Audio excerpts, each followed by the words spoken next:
Hi, വല്ലഭന് പുല്ലും ആയുധമെന്നാണല്ലോ. ഇന്നത്തെ video അതുപോലൊരു സാധനം ഞാൻ ആയുധമാക്കിയ കഥയാണ്. പുല്ലല്ല, ആയുധം ഓലക്കൊടിയാണെന്ന് മാത്രം. ഇന്നാണ് കേട്ടോ വാവയുടെ 4 months എഴുതിയത്. 4 കഴിഞ്ഞിപ്പോൾ 4.5 മാസമായിട്ടുണ്ട്. എഴുതാൻ കുറച്ച് ഡിലേ ആയിപ്പോയി. സാധാരണ വീട്ടിലുണ്ടാകുന്ന എന്തെങ്കിലും ഒരു സാധനം വെച്ചിട്ടാണ് ഞാൻ ഈ മന്ത്ലി ഫോട്ടോഷൂട്ട് എഴുതാറ്. അപ്പോൾ ഇന്നിപ്പോൾ കാര്യമായിട്ടൊന്നും ഉണ്ടായില്ല കേട്ടോ. അപ്പോൾ ഒരു വെറൈറ്റിക്ക് എന്താവാമെന്ന് ചിന്തിച്ചുകൊണ്ടിരുന്നപ്പോഴാണ് ഈ ഓലക്കൊടി മനസ്സിലേക്ക് കത്തിയത്. 4 മാസമായപ്പോൾ തന്നെ കുഞ്ഞുവാവ കമിഴ്ന്ന് വീഴാനും പിന്നെ ഇതാ ഊരയൊക്കെ പൊക്കി ഇങ്ങനെ മുട്ടിൽ എണീറ്റ് നടക്കാനൊക്കെ ട്രൈ ചെയ്യുന്നുണ്ട്.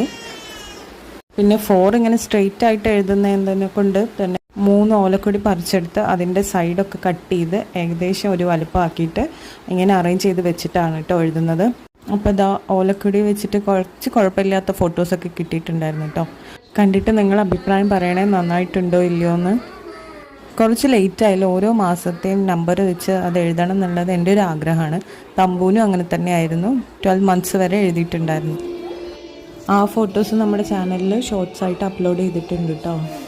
അത് കഴിഞ്ഞപ്പോൾ ഒരാൾ ഇവിടെ ഇരുന്നിട്ട് കുഞ്ഞുവാവേൻ്റെ 4 months എഴുതാൻ ഒരു സാധനം റെഡിയാക്കി കൊണ്ടിരിക്കുന്നുണ്ട്. അത് ബർത്ത്ഡേക്ക് വാങ്ങിയ ബലൂണ് പൊട്ടിച്ചതിൻ്റെ അകത്തുള്ള ഗ്ലിറ്റേഴ്സ് ആയിരുന്നു. ആ പേപ്പർ വെച്ചിട്ട് എഴുതണമെന്നാണ് അവൾ പറയുന്നത്. അപ്പോൾ അത് വെച്ചിട്ട് ഞങ്ങളൊന്ന് ട്രൈ ചെയ്തിട്ടുണ്ടായിരുന്നു. അപ്പോൾ ഏത് ഫോട്ടോയാണ് നന്നായിട്ടുള്ളത് നിങ്ങളൊന്ന് കമൻറ്റ് ചെയ്യണം കേട്ടോ. അപ്പോൾ വീഡിയോസ് എല്ലാവർക്കും ഇഷ്ടപ്പെടുന്നുണ്ടെങ്കിൽ നമ്മുടെ ചാനൽ ഒന്ന് ലൈക്ക് ചെയ്ത് സബ്സ്ക്രൈബ് ചെയ്ത് സപ്പോർട്ട് ചെയ്യാം കേട്ടോ. എല്ലാവർക്കും ഒരു ശുഭദിനം നേരുന്നു. താങ്ക്